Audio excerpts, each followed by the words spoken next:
Guess what mga kaps? Dala-dala natin ngayon ay galon ng tubig na nilagyan natin ng diesel.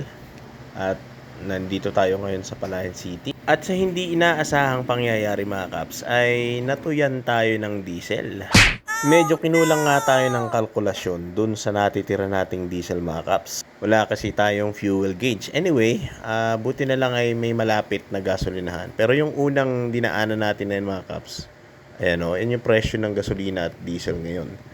Naubusan daw sila ng diesel. Kaya naman naglakad pa tayo ng about 300 meters lang naman siguro.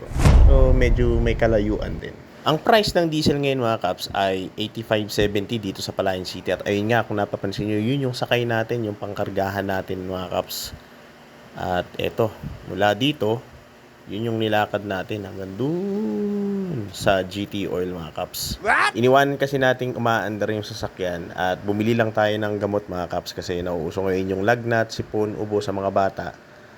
Bumili tayo ng paracetamol para sa mga bata. Yun yung binili natin mga kaps. Unfortunately, pagbalik natin ay patay na yung makina at yun nga, natuyan siya ng diesel.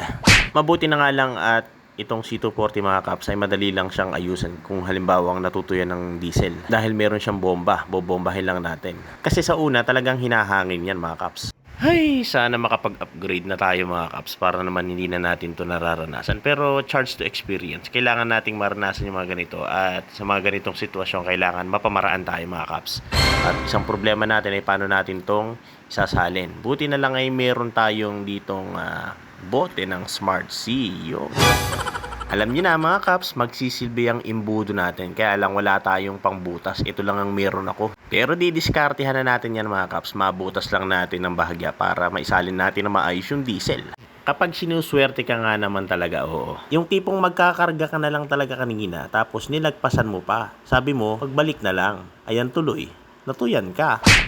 Kumuha nga pala tayo mga kaps ng update sa aking Pag-ibig membership. At ayun nga, nung bumili na ako ng gamot ay natuyan na tayo. Ayan, nabutas na natin itong plastic bottle mga kaps. Simula naman na nga ng ating pagsasalin. Ayan, at susubukan natin itong ipasok ng ganyan. Tapos yung videographer natin ay doon na lang muna sa isang sulok para naman makita niya yung ating gagawing pagsasalin. Ayan, at naisipan nga nating i-record itong nangyari sa ating kakaiba.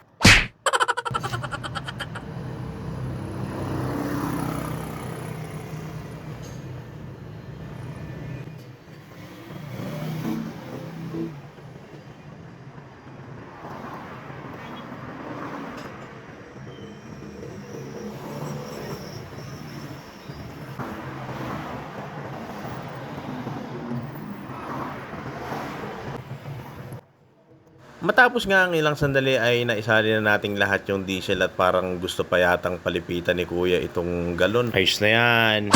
Pero bago ang lahat, kailangan muna nating bombahin ito mga kaps para umahon ulit yung diesel niya. Ay, nice no? Buti na lang talaga mga kaps, dito tayo natuyan nung nakaparada na tayo. Hindi mismo dun sa daan. Kasi malaking abala din, di ba? At dahil sa natuyan siya, eto malambot yung kanyang bomba. Pero bobombahin natin siya hanggang sa kumunat siyang bombahin. Papauhunin natin yung diesel mga kaps, pero siguradong hahanginin pa to. Huwag ka lang madidiskarga, yun ang isang malaking problema kasi deheater itong C240 mga kaps. Kailangan nito ay ditulak kapag naubusan tayo ng karga sa baterya. Kaya niya yung heater pero yung pagpapaikot ng starter, yun ang isang malaking problema. Minimum pa naman nito mga kaps ay 4 dapat ang magtulak para makabuelo siya ng maganda. Pero susubukan pa rin natin. Pag umandar, de goods. Kung hindi naman niya kakayanin, talagang tulak mga kaps.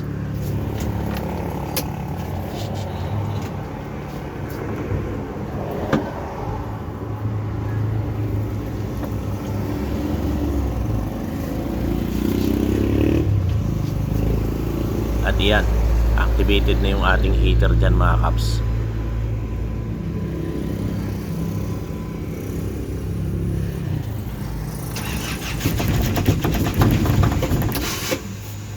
Hinahangin mga kaps.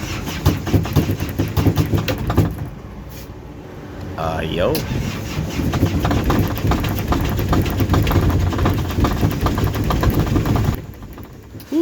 Parang pang ano na to pangtulak na talaga.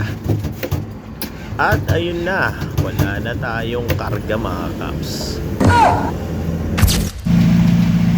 Matapos ang ilang oras ng paghihintay, kasi tumetsyempo tayo mga kaps na makaakay tayo ng mga tambay kasi kailangan natin ng magtutulak para mapaandar natin.